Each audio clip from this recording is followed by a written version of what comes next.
Oh, to I the saw song, you. I saw you. Charlie. Wonderful song That's by a Kwame beautiful masterpiece. Yeah, Kwame Eugene is that good. Yeah. Is that good? Yeah, I mean, I mean. Mr. Emmanuel Watson thought it was a frame. I'm still singing. Please, this is Kwame Eugene. This is Gen Z level. No comment. No comment. Choral group and all that. And I heard you telling him that Ifrimamu actually copied the song from Kwame Eugene Eugene. write the original one. Kwame Eugene wrote the original one. And Ifrimamu Daba. No comment. No comment. Yeah, no go comment. Gentlemen, important week. Yeah. I mean, so personally, you've had a number of elections. How does this one compare with the rest that you've experienced, Mr. Nyako? Well, I think this very one, looking at all the stakeholders involved and the number of things, events leading to this particular elections, things that have been put in place. I mean, regarding this particular elections, I don't know if it happened to be one of the most important elections in our time since '92, though, because if I look at the nature of everything borders on security, and if we look at how things have been put in place regarding security and the stakeholders like National Peace Council, and all that matter coming on board to preach peace and such that the coming elections will be smooth. And then the Electoral Commission also playing their part in terms of organizing transparent, free and fair elections. I think, if I'm not exaggerating, I think this year, for my part, I think things has been okay. I mean, people are really psyched up for the elections, and it's like, unlike previous years where you see too much tension in the system, too much, politics of insult and all that. I think this particular year, it's been our issues. Yes, largely. Yes, you understand. So, for me, it's been good. It's been good, if you ask me. Great, Mr. Boateng, how does this compare with other elections you've been part of?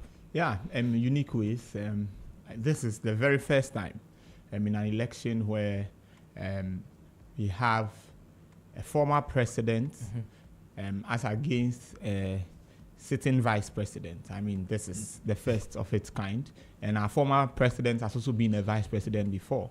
And so some of the discussions we've had is to compare how they both fared as vice president, whether the mate is the driver's mate or what have you. Whatever the case is, I think it's an election where we are having that kind of contest. Now, beyond that, we're also having an election where we have our two leading presidential candidates. I mean, when I say that, it means we have other presidential candidates, but these two are both from the northern part of the country. I think that is also significant. Come what may, we are going to have a president from the northern part of the country. Now, three, we are having an election against the backdrop of economic challenges, underpinned by a lot of issues, from inflation to GDP to exchange rate, among others. And some believe that this is the time where our decisions must be informed by some of these things. Some are also saying that we have two candidates who have both been vice president. What policies did they lead while they were vice president? Can we compare that? But I think particularly that the way in which governments run their business may differ, and so sometimes some of these analysis may comparing apples to oranges. Exactly. And so maybe let's look at it. And some are also talking, for some, this election matters to them in terms of their faith. But the two leading candidates, if we do an analysis of their vice presidential terms, they all did 8 years. One did 4 years, one did 8 years. One did 4 years. And did another 4 years as president. As president, yes. Exactly. So the thing here is, if we compare their vice presidential... We need to do a 4 year comparison. Both their... Because the vice presidential seat itself, it's dependent on your boss. Yeah. Boy, we can say that both of them, their bosses gave them room to perform.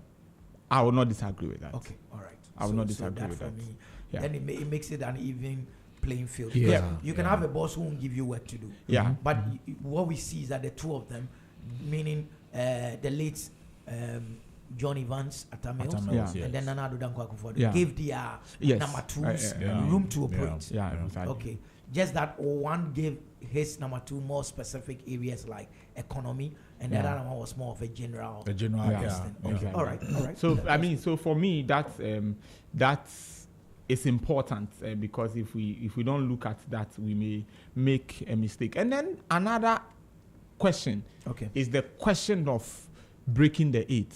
Okay. Now it is not being spoken of as much. I don't know why. I don't want to get into that, but it is From a comms point of view, I can guesstimate some reasons, but also as much as possible. We I won't want go there, this I won't to go be there. so we don't want to get into that. But so we see a party that wants to go beyond the trend. okay break. The make trend is 8-8. So no matter what happens on Saturday, history will be made.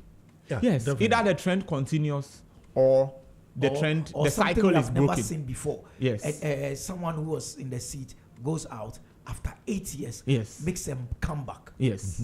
That So would be- that would that be is history history as on well. one hand.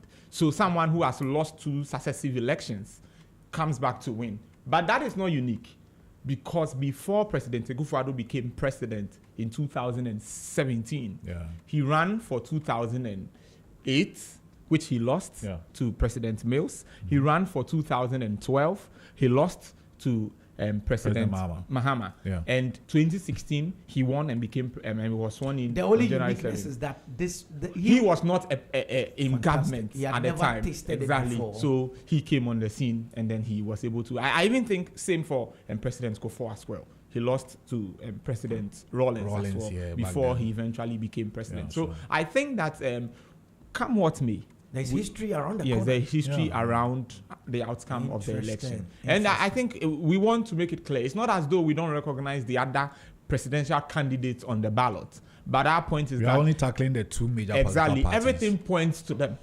Yeah. And historically, there has not been any surprises in this Fourth Republic. It's either green or blue. Blue. Are you saying that even if the two, nine, no, not 9, the 10 others, Yeah. we're saying that if the 10 No, they are others, remaining 11. Well, they are 13 on the ballot paper. One, one died. Okay. No, but I think they've had a replacement. no, No, it Roman didn't Fana was work out. disqualified. He was Anyway. successfully disqualified. He was Roman Fana was disqualified. All right, so the remaining it's 10. The remaining 10. Yeah. If the remaining 10 pushes this to a runoff, Put them they together. still won't be relevant. They will be relevant to the extent that they will say, okay, we throw our weight behind this. Yeah, but that's relevant. Yes, but I'm we are saying- we but are not that- saying they are not relevant. that But this is- election could end with one party winning. Yes, but if it happened that it goes for a second round, Then The their ten- relevance That is will where come their to play. relevance comes The into ten- But play. even with that, Mhm. it will not be as significant. And this is why. Now, in this election, we are not going to have 100% turnout. It's something we've never had before. Of course. And it's something we are not going to have it's not realistic. in this election. I Yeah. mean, globally, you don't have that. Yeah. Exactly. Now, what is going to happen is that when you look at the trend, usually the turnout you have during the general time Elections, yeah. and when there is a runoff, it's not the same. Okay. There are shifts. There may be some people belonging to a certain political party who would not vote.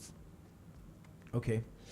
Once it gets into a runoff, And you see that exactly where it's got into penalties. Yeah, so we therefore can they have to involve then themselves you in- see that they come on board. Now, the leading presidential candidates of the other parties could say that, okay, I align with green, I align with blue. Okay. But the people who are following them Will may not mind not them. necessarily. Exactly. And it happens all the time. They will not Because mind for them. some people, the reason they are going other ways is because they say they've tasted green and blue and they are fed up. They say that it's the same thing. Whether green or blue comes, my suffering continues. Why don't I give someone a chance? And that yeah. person couldn't win. If they are going to vote, they are going to vote based on their historical pattern.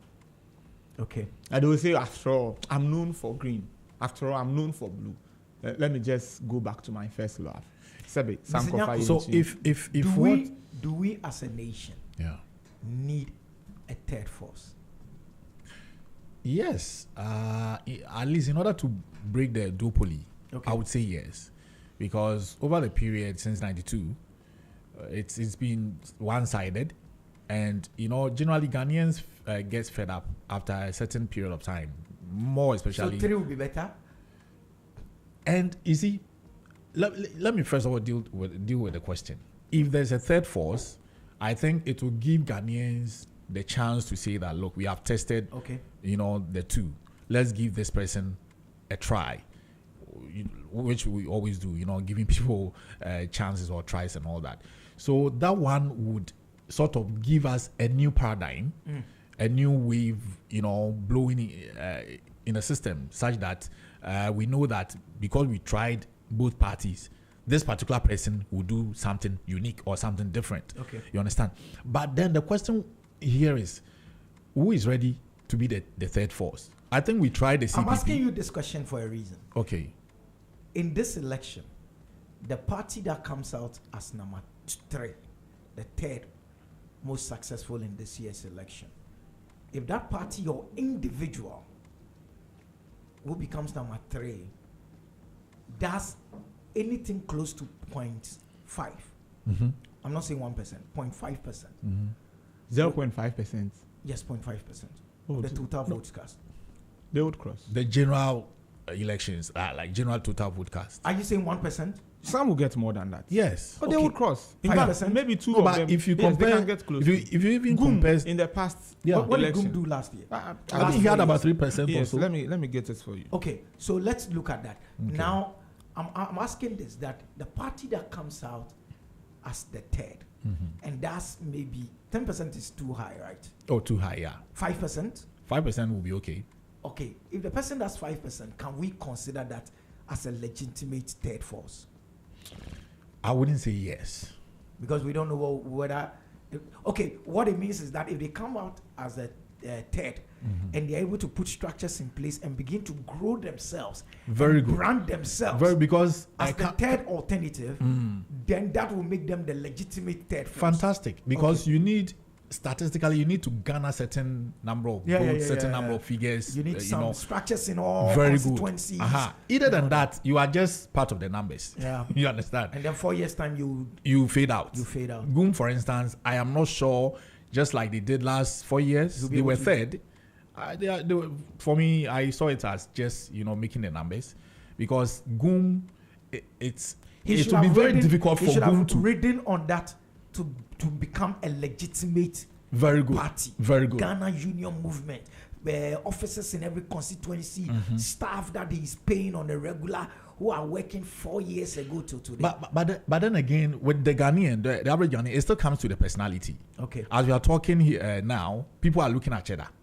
Okay. Are you getting a point? Which, for me, I believe people have legitimate concerns. You think if the new force becomes third on the... I wouldn't be surprised. I mean, if they were third, that would make them a legitimate third force. I wouldn't be surprised if they become third, but it's still for me, their legitimacy may not necessarily be about them making the numbers, but the work, the input they make, very good. Because if you're able to garner certain figures, look, in the previous elections, we do say that the MPP won the 2016 election, but by a wider number of figures. You understand? I think it was over 1 million. You understand?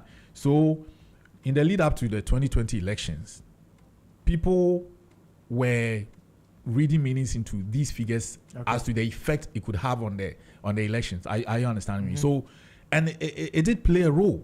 So you realize that at some point in 2024, the figures that the MPP amassed in the 2016 elections had dwindled, and that of the NDC had.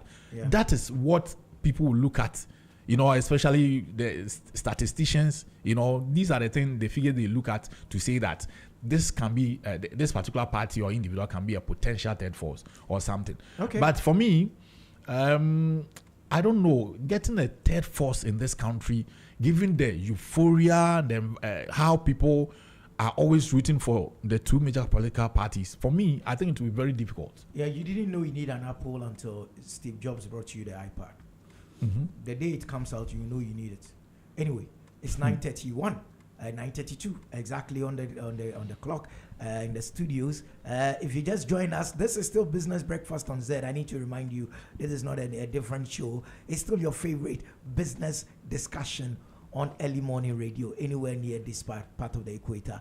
It is done like nobody else does it. Still on Z101.9 FM. It's still my good self, Jerry Helm here. Mr. Eugene Yako is here. Mr. Emmanuel Boate, the same Emmanuel Boate, the same Eugene Yako that you know. Just that in this segment of the show, in the lead up to the elections, we want to talk a bit more about elections. So now we've given a bit of the background and all that.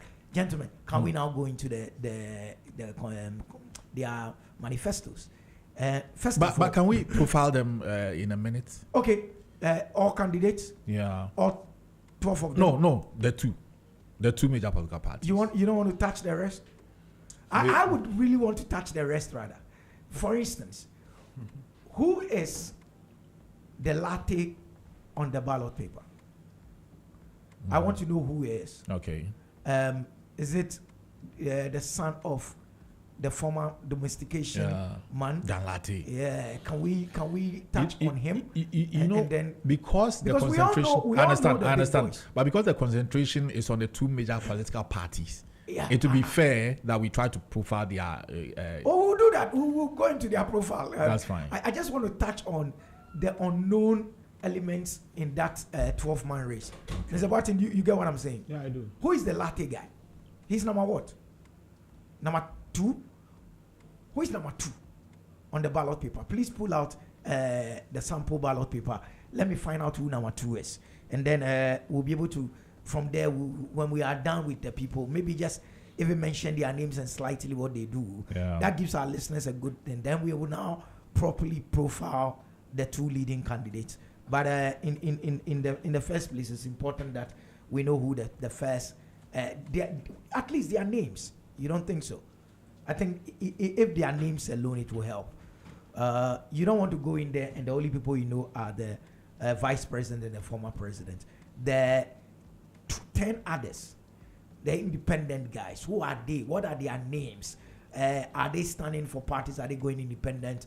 What are their symbols? Basic stuff that we'll be able to go into. Mr. Watson, you get my argument? Yeah, I do. Okay, great. So let's start with the ballot paper itself. We're going to have a space at number 3, right? Mm-hmm.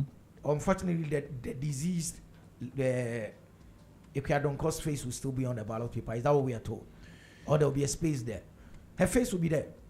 What will they do to her face? Are they going to put a mark on her face that she's passed away, or they will leave it for her to also be voted for by some people? Because you'll be surprised to know that there are people who are not even aware in Ghana that she has passed away. Yeah, definitely. yeah, Okay, so let's see. I think top on the list, that is number 1. Yes. Is Mahmoudou Bawumia Good. of the MPP. Good. And then Daniel Augustus Latte. Who is that Daniel GCPP. Augustus Latte? Yes, he happened to be, I think, the son of Dan Latte, the good old Dan Latte. And then we'll go into the profiling.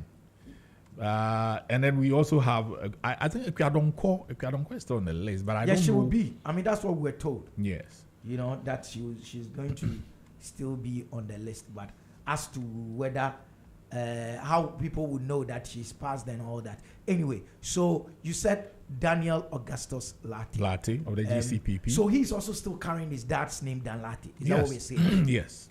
Okay. And then we have Ikuadonko of the GFP. And then number 4, Christian Kwabena Andrews, Ghana Union Movement, GUM. Kofi Akpalu of the Liberal Party of Ghana, LPG. Mohamed Frimpong, NDP.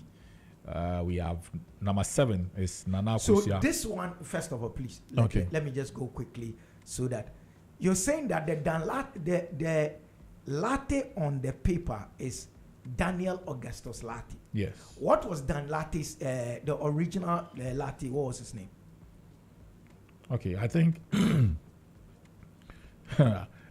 because what name appears on the ballot paper? It's Daniel Augustus Latte. Okay. I think it's the same name. Daniel Augustus Latte. Yes. Was it not Dan Latte who passed away in 2009? No, he's not the one. Then we're saying that the one you have on your ballot paper might be his son, rather. Yes. Right? Because Dan Latte, we know he's passed away. Yes. Are we saying that the one on the ballot paper is actually Henry Latte? Okay. He- he- No, okay, so I think I'm getting the drift. right? So Dan Latte is supposed to be Henry Latte. So Henry is the one on. Is the one contesting Good. in So the Dan stead of Latte is his late passed. father. Yes. Fantastic. Now we're Okay. getting somewhere. So when you go to the ballot paper and you see a latte, does the ballot paper come with names? It does. Yes, it does. So you have a sample of the ballot paper there, No. the no. one we're using this time round. Because you need to be able to look at the sample ballot paper and say this is the way it is going to look like, Okay. right? To give people a clear idea. Let them not think that latte is on the ballot paper, Yeah. right? It's rather Henry Herbert Latte. Fantastic. Now we're talking. Yeah. Hey, now we're getting somewhere. Yeah, most definitely. Yes. All right. So, so maybe I can profile him. Okay. So He's the one on the second spot, right? yes. Yes. So, So, but no. Before you go ahead, you're saying that on the 2024 ballot paper yeah. sample that you have, the GCPP candidate's name is Daniel Augustus Latte. Henry Herbert Latte, It's rather. Henry. Herbert Latte. That's what you have on your Yes. ballot paper. Yes. Okay, because I thought it has to be made clear, abundantly clear, before we confuse listeners. So okay. he actually replaced his father, Daniel Augustus Latte. Okay. You Okay. understand? Uh-huh. So it's not Dan Latte of blessed memory. Okay, that's good. Mr. Batian, you all right? Yeah, I'm all right. Okay, great. I'm Great. just wondering why. I'm not getting how the ballot paper will look like, and even the EC's electoral commission's website, you don't find Oh a wow, sample ballot. and that paper. in itself is worrying. Yeah, I Yeah, think it's yeah. worrying. Yeah. Daniel Augustus Latte is the name that appears on the ballot, On the ballot paper. But the actual. But the Latte is dead. Mm. Unless you want to tell me that the one standing to is also called Dan Latte, Mm-hmm. Mm-hmm. right? So instead of Dan Latte, it's rather Henry Latte. Henry Herbert Latte. I think it's confusing at this point. Trust me. Yeah, because I'm also now going on the net looking exactly at what we are the doing ballot here. papers, Yeah. and I'm seeing Dan Latte's name on it. Unless there is a Dan Latte Jr. That's interesting. Anyways. Yeah. I mean, so now you see why I said, apart from going to tackle the two big boys, Mm-hmm. it is important that in the very least, we have a good idea of the others that are standing as well. So that we know, we're clear in our minds that this thing is clear. Henry Herbert Latte is the current chairman of the Great Consolidated you see, Popular Party. Why I'm confused is that this same Henry Herbert Latte replaced his father in the lead up to 2012 So elections. why are the papers Still making the mistakes? Why are the ballot papers saying Dan Latte? Why are they mentioning Yeah. Daniel Augustus Latte? Yeah. Is this an oversight somebody hasn't noticed? Anyway. Is this an oversight somebody hasn't noticed? Okay, so we'll solve the Dan Latte problem. Let's move on to the next person. Okay. Who is the next on the line? You might help you. I don't know if you have. The next on the line was supposed to be Kiadonko. Yeah, So we number shift to three. Kiadonko. Can we go to number 4? Who is number 4? Gum. Mr. 4. Christian Kwabena Andrews. Yeah. Any brief thing on him, apart from the fact that we know him as Osofo Chirabusum? What else? What else do we know about him aside the fact that he came to mind in the He time was when, third in the previous election. Mhm. Yeah. I was going to say that he came to public attention when he had his own TV channel, and all he did was to move from I was going to say fetish. I really don't like that word, but that's the only word that is in my head. Go from one fetish place to another, breaking pots and burning items and all that in the name of church and all that. And that's why he got his nickname from that he was a Chirabusum, someone who was capturing or arresting demons or something like that. That is where he got his name from. That's where he got his nickname from. But his real name is Christian Kwabena Andrews, and he leads the Ghana Union Movement, and he is the 4th on the ballot paper. Any other information you know about GUM that I haven't mentioned? fourth on the ballot paper, Christian Kwabena Andrews, aka Osofo Shriabusom. Gum. Well, I think that's all you've mentioned. That's all the information that we have at the moment. About him. Yes, that is what. And the party was formed in 2019. And his slogan is what? Arise for Development. But he came across early days as an Nkrumah Ispao. He used to preach a lot of Nkrumah. In the 2020 elections. Yeah, he used to preach a lot of Nkrumah. Yes. Okay. And he even declared himself as a new Kwame Nkrumah. And that was, you said that was in the 2020 elections. This year's elections, have you heard a lot from him? Yeah, I've been very quiet. All I've heard is he raining curses on some people. I think he came out recently to say that the media were intentionally trying to, not broadcast his stuff and all that. Yeah. Okay. I think fifth on the list is Kofi Kofi Akpaloo, Okay. Liberal Party of Ghana. What do we know about Palu? Kofi Akpaloo, for the previous years, have been campaigning, but at the end of the day, I think he doesn't get the nod to be part of the list. So most of the times when it happens like that, I think he throws his weight behind one of the political parties. One of the major political parties. Okay. And he leads a party called what? The Liberal Party. The Liberal Party of LPG. Ghana. The LPG. Not gas. Not No, LPG gas. not liquefied petroleum gas. Yes, No. LPG. And he's been doing this for a while now, right? Yeah, 2020 he was still the presidential candidate. Okay. Yeah. And that's where he got a 0.06. Yeah. That was small. Yeah, I think in 2020, right? Yeah. Great. Yeah. 0.06. Yeah. Okay, so Akpaloo he's got the chance to be part of the list again. 2020, I was doing a project some corner of the central region. Okay. And when I say corner, I mean some town, some place. Coded area. And I was driving through the town, and I kid you not, I passed by some place and I saw his posters. Abayu. And I was like, Akpaloo is everywhere.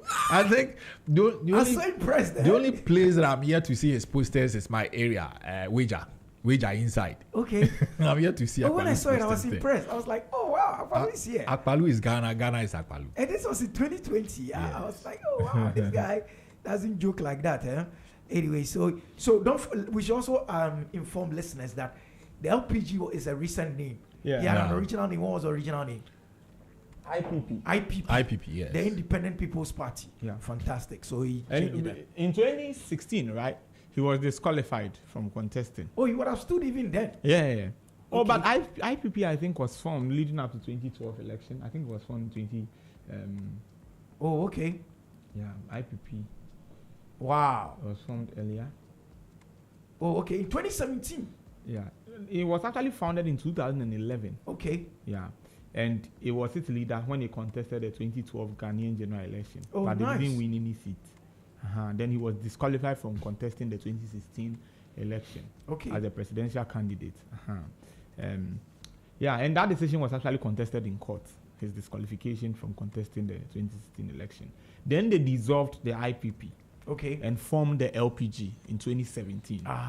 Then he okay. was selected as the presidential candidate again, and in 2020 he stood for the election, which he didn't win. Otherwise, he would have been a former president by now.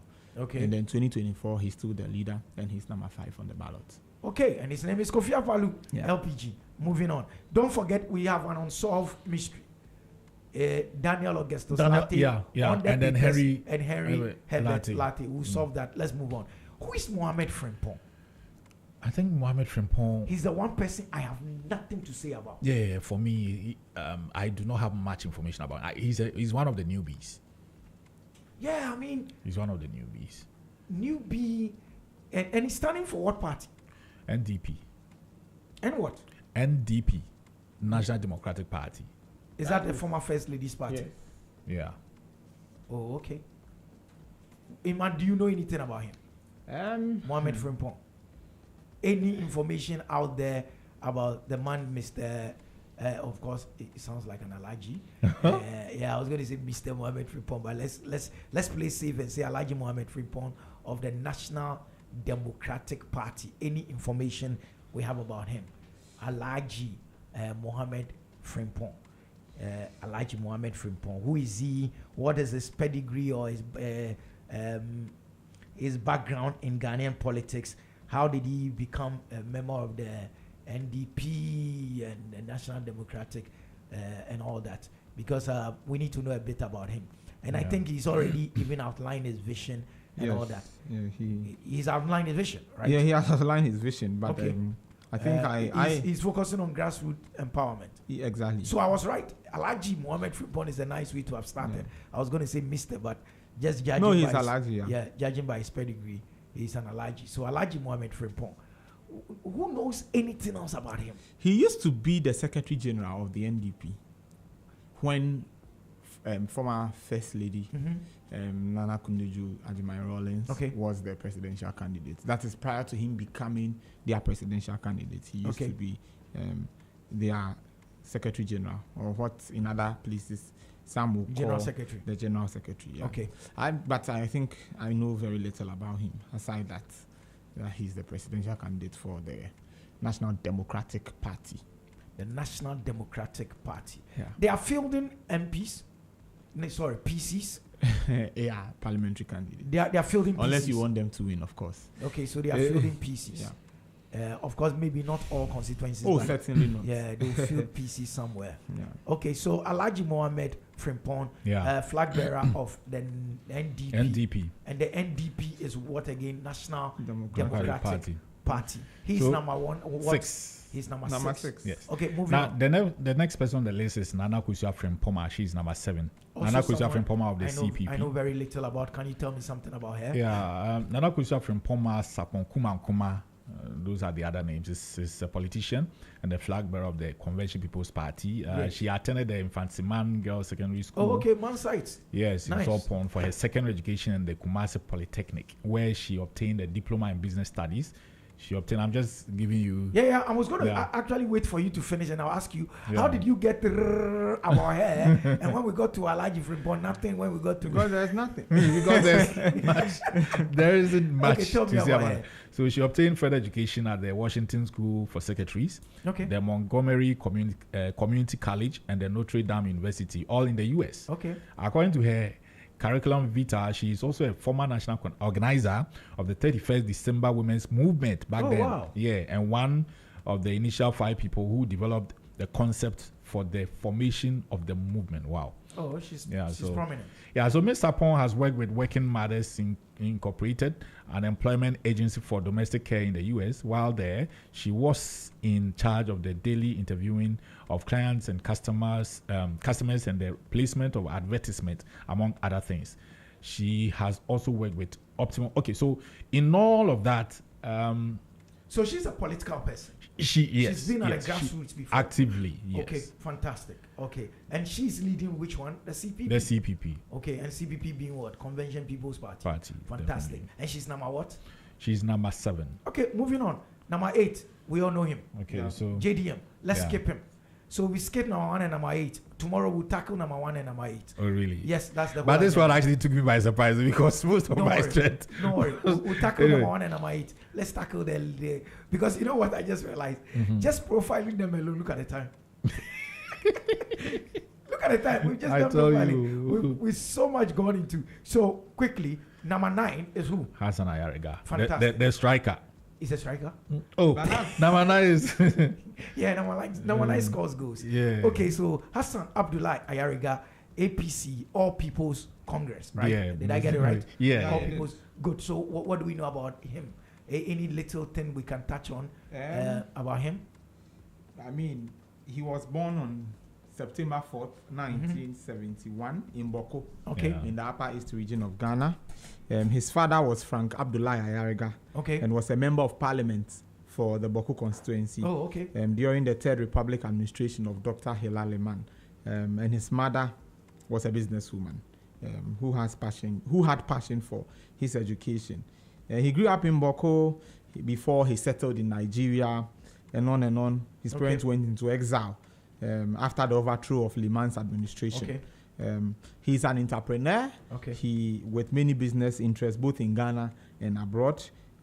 He started out as an accountant with Waffen Schmidt GmbH in Germany, and the quality control manager at Peter Huppert's Ford Motors in Germany for 10 years before going into business. He's currently the chairman and CEO of Hassan Ayariga & Co. haulage company, which deal in trucks for infrastructure development. And he also owns Hallo Pizza, a restaurant chain in Ghana, and recently started Clean As Ghana, a waste management company. Hallo's Pizza. Yeah, Hallo's Never Pizza. heard of them before. Myself. Okay, all right. Yeah, he believes the country deserves better. Okay. And is seeking the leadership role in the reins of PNC in order to provide what really. So how did he become APC? He left PNC. His party is now APC. Yes. When did he left? changed? Yes. He moved from PNC. Yes. Yeah. Yes. Okay. Yeah. But is PNC on this year's ballot? No. Okay. PNC used to be what? I think People's National. What was that? Was that? No, PNC used to be Dr. Ayariga. No. He was the one. Oh, in the Doctor. Oh, this doctor. This medical yes, doctor. the name Oh, keeps yeah. PNC. Oh, fantastic. Mahama. Dr. Mahama. Doctor, yes. There's another name Edward, before the man. Edward Mahama. Edward, Fantastic. Yes. Edward. I've even interviewed him before, so Yeah, I'm yeah, surprised great guy. it had to escape me Great like guy. that. Dr. Edward Mahama. Yeah, so that was PNC. That was PNC, right? He was, like PNC was Dr. Edward Mahama. Dr. Edward Mahama was PNC until and PNC happens to be Hilary Mann's party. yes, Yeah. Okay. yes, All right. And then Edward Mahama. and then later Mahama Ayariga took over. And then he left and did APC. Yes, Yeah. from Okay. Kinafama. Oh, they had, they had a presidential candidate actually, Bernard Mona, Yeah. Oh, he took them to court. and He took was- the AC to court he this was year. disqualified. Okay, all right. He was disqualified, and Yeah. then And that's why they are not on the ballot. Okay. Yeah. Kube, they are the Kube guys. Mhm. Fantastic. Yeah. Quickly. So the next person on the ballot paper is So maybe let's do the 4 independent together. How can you do 4 people together? One line each. Our Quickly. clock. I know, one line each. okay. So we have Kofi Koranten. Then you take on George Shum Berima. and then he comes to do Nana Kwame Bediako. Then I'll do Fantastic. Alan Yes, then Shamantin. we're gone. Okay, so Yeah, so Kofi Koranten is an activist. He was born in 1966 at Kolebu. He's an activist and a politician and an independent candidate. Kofi Koranten was born on September 9, 1966, like I said, at Kolebu Teaching Hospital in Accra. His proud parents, Elizabeth Nyante and Reynolds Oche Koranten, were dedicated civil servants. His mother was an administrative assistant at Osu Castle. His father was a police officer. Kofi was welcomed into the family by 3 older sisters, Ochewa. Okay, so that is the family line. He had his primary school education in Accra at Agri Memorial and continued in Kumasi at Garrison Primary. Okay. Okay, so that is where he had a senior high education. That is, I'm sure back then was senior secondary school. Okay, so Kofi was raised in a family. Okay, so what school did you go to? Secondary. Adizadel. Okay, a disco guy. Okay, Yes. good. Okay, so the town of Ekropon Kriapem, home to the Adwa dance and the Ojura festival, instilled in Kofi's parents a love and respect, I think. Okay, good. So that's Kofi. Yeah, that's Kofi. What does this mean? I think agenda for there's Ghana? little. Okay, so let's look at his professional background. He's an entrepreneur who understands how sound Okay. business decision Yeah, and I mean, he's a capital. businessman. Yeah. What is his big agenda for Ghana? What does he want to do? Is it a guy who's talking about the National Development Plan? He's advocating a big National Development Plan to push Ghana into some new areas. He said he will institute a National Development Plan that cuts across all parties and governments. Yes, Fantastic. he's the one. He's heavy on National Development Plan. Yeah, Next yeah. person. The next person is an independent presidential candidate. What's his name? His name is George Chumberima Edu. Never heard of him. Go Yeah. ahead. Tell us a bit about him. He's also known as Uncle George. He was born on 18th August 1963. He's the third of the late Frank Bracco Edu Sr., teacher Edu, a public servant, and the late Beatrice Miriamama Echampon, a government school teacher at Otafo. And he's the nephew of the late Kweku Boateng Esquire, a former government minister during Osagyefo Dr. Kwame Nkrumah, his era. Education, he attended Castle Road Methodist Primary School at Dabraka. Okay. And then Englebert School at Airport Residential Area and Garrison Primary School at Burma Camp. He completed secondary school at Presec Legon from 1975 to 1980. Presec guy. Obtained a bachelor's degree in international relations from Florida International University. Business wise. Yeah. Can we go to business? What can I? What? No, I didn't find anything on business for him. Okay, Yeah. so he's a guy who actually is supposed to have traveled, came back, and then worked with the NIC for a while. Exactly. Okay, all right, great. Okay, so that is Kofi. Now let's come to So the next person is Nana Kwame Bediakun, aka Freedom Jacob. Caesar Cheddar. Yes. So Nana Kwame Bediakun, widely known as Freedom Cheddar, is prominent Ghanaian entrepreneur, real estate developer, CEO of Qualays Group, and a philanthropist. What is Cheddar's big agenda? What is one thing that comes to mind in terms of what he wants to do if he becomes president? Cheddar. Don't tell me he wants to take C to Kumasi. That's not one of the things. No, but obviously it's one of those things he talked about. But he wants to treat Ghana like a business. Yes. He thinks we are not making very solid business decisions. Okay, that's Cheddar for you. Ima, you have the last word. The last one, Alan Kwejo Tremantin. I mean, we all know him. We know him. Alan, we should even. Alan Cash. I think we can add him up to the likes of the NDC the and big the ones. NPP We know a lot about so Alan. He's in this party, left, and then he started what was this party's name? Afafranto. No, that's just a symbol. The color is yellow. The symbol is Afafranto. What is the name of the party? On the ballot paper, what does it appear? It's not a party. It's it's a movement. Yeah, so Afafranto is all I can tell you. Okay, yellow and black. Okay. Asiel 13. I'm not campaigning for him. I'm just showing you where Alliance for Revolutionary Change. Yes, I mean, and he speaks about the great transformational plan, GTP, not the cloth. Yeah, not the cloth. Not the plan. Thank you very much, gentlemen. It's a minute to the top of the hour. I had to do this because tomorrow we're going into the big ones. Details, yes. The big ones. JDM and then Alhaji Mahamudu Bawumia. Thank you very much.